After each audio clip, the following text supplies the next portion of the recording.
Assalamualaikum warahmatullahi wabarakatuh.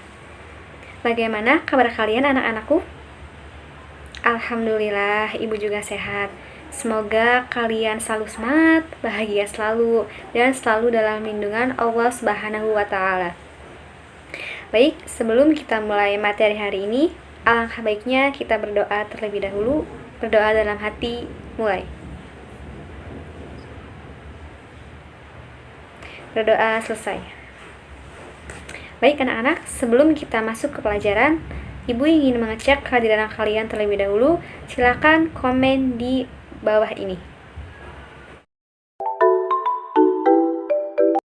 Oke, baiklah anak-anak, kita mulai saja pembelajaran hari ini, yaitu mengenai struktur jaringan pada hewan. Nah, adapun tujuannya, yaitu yang pertama, menjelaskan struktur jaringan pada hewan. Yang kedua, menjelaskan letak dan fungsi jaringan pada hewan. Yang ketiga, mengidentifikasi ciri-ciri jaringan pada hewan. Yang keempat, menganalisis keterkaitan antara struktur sel pada jaringan hewan dengan fungsi organ pada hewan. Dan yang terakhir yaitu menyajikan data hasil pengamatan struktur jaringan dan organ pada hewan. Nah, sebelumnya kalian tahu kan hewan itu loh yang lucu-lucu, yang menggemaskan, yang menakutkan, seperti harimau, kucing. Kalian suka kan melihara hewan? Pernah gak sih kalian mikir hewan tuh mempunyai jaringan apa? Terus kenapa hewan tuh bisa bergerak? Dalam video kali ini, ibu akan menjelaskan mengenai struktur jaringan pada hewan. Silakan simak dulu ya videonya.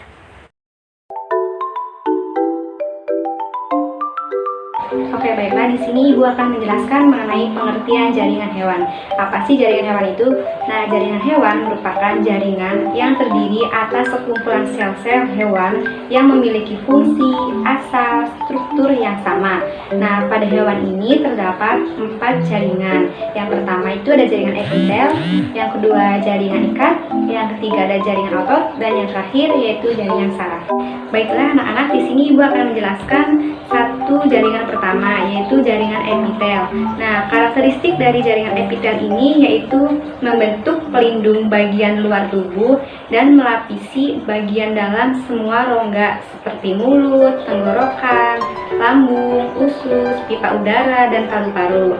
Nah, sel epitel ini terletak berdekatan dengan antar sel dan matriks.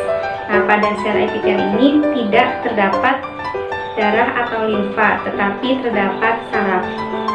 Sel epitel ini melekat pada jaringan yang di bawahnya terdapat membran dasar yang terdiri atas serat kolagen dan serat berwarna putih tidak elastis. Nah, berdasarkan bentuk dan fungsi sel, jaringan epitel ini terbagi menjadi beberapa jenis. Yang pertama yaitu squamosa, yang berarti sel pipih. Yang kedua yaitu kolunar, yang berarti sel tinggi, ini berbentuk seperti kolom atau tiang. Yang ketiga yaitu kuboidal, sel ini berbentuk seperti kubus. Yang keempat yaitu bersilia, sel ini seperti silia. Yang kelima yaitu glandular, sel sekresi. Yang keenam yaitu sel sensoris, di mana sel ini memiliki ujung saraf dan berfungsi sebagai sensoris. Yang terakhir yaitu sel yang berlapis-lapis, di mana sel ini memiliki banyak lapisan. Jaringan yang kedua yaitu jaringan ikat. Jaringan ikat ini tersusun dari sel-sel dan sejumlah struktur padat yang disebut dengan serat.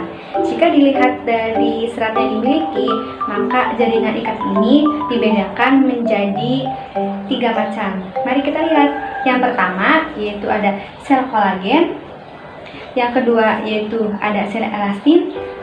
Yang ketiga yaitu ada sel retikuler.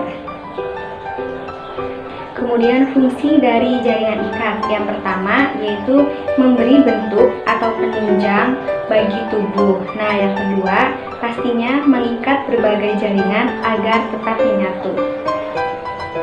Kemudian setiap jaringan ikat ini memiliki fungsi dan struktur yang berbeda-beda. Nah, yang pertama yaitu jaringan ikat longgar, mempunyai ciri-ciri yang mana sel-selnya ini jarang dan tersusun atas matriks yang mengandung serat kolagen dan serabut elastis.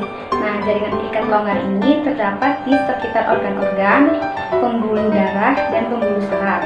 Adapun fungsinya yaitu memberi bentuk dalam organ, yang misalnya seperti limfa, hati, sumsum tulang, dan yang kedua yaitu menyokong, mengelilingi, dan menghubungkan elemen-elemen dari seluruh jaringan lain, misalnya menyelubungi serabut otot dan melekatkan jaringan di bawahnya. Yang kedua yaitu jaringan ikat padat, di mana memiliki ciri yaitu susunan serat-seratnya ini padat dan memiliki sedikit sel jaringan daripada sel ikat. Adapun fungsinya yaitu menghubungkan berbagai organ tubuh seperti otot dengan tulang-tulang, kemudian tulang dengan tulang, dan juga memberikan perlindungan terhadap organ tubuh. Nah, yang ketiga yaitu jaringan lemak. Jaringan lemak ini tersusun dari sel-sel lemak yang tidak membentuk serat-serat intraseluler atau matriks. Jaringan lemak ini berfungsi sebagai cadangan energi.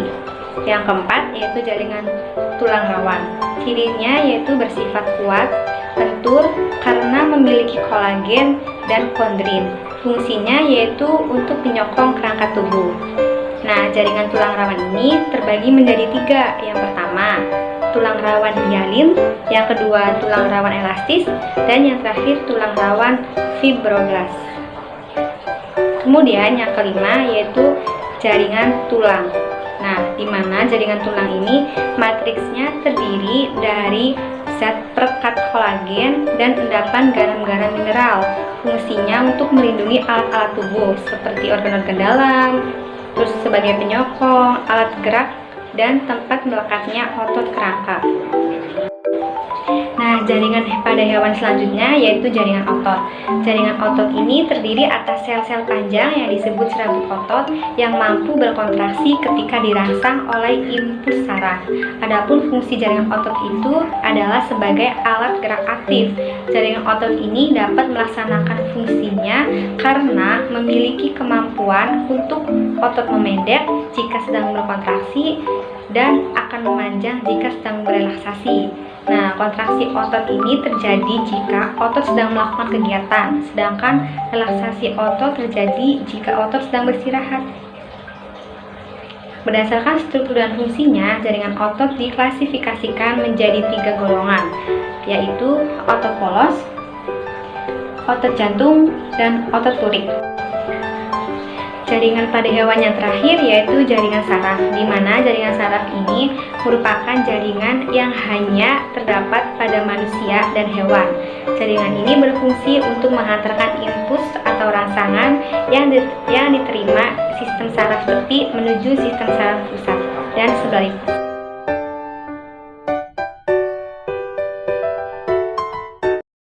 Sebelumnya, Ibu akan menyimpulkan pertemuan hari ini, yaitu mengenai jaringan pada hewan. Yang pertama, jaringan epitelium. Yang kedua, jaringan ikat, dan seterusnya. Jaringan epitelium ini berfungsi sebagai penutup tubuh. Yang kedua, jaringan ikat, yaitu berfungsi untuk menghubungkan jaringan satu dengan jaringan lainnya. Nah, jaringan ikat ini tersusun atas 3 komponen utama, yaitu yang pertama serabut, yang kedua sel, yang ketiga zat dasar. Nah, jaringan otot sendiri itu berfungsi sebagai pergerakan organ tubuh. Oke anak-anak, untuk mencapainya tujuan pembelajaran hari ini, Ibu akan memberikan kalian tugas ya. Baik, gak banyak-banyak, tenang saja, oke? Nah, tugas yang pertama yaitu coba kalian analisis keterkaitan antara hubungan jaringan pada hewan dan organ pada hewan. Kemudian setelah kalian analisis, disajikan melalui hasil pengamatan. Oke anak-anak, paham semuanya? Untuk menutup kegiatan hari ini, kita berdoa dalam hati masing-masing ya anak-anakku. Semoga pembelajaran hari ini berkah, bahagia, dan pantang menyerah. Hadapi apapun yang terjadi dan jangan lupa tersenyum, semangat. Sampai jumpa. Kurang lebihnya mohon maaf. Wassalamualaikum warahmatullahi wabarakatuh.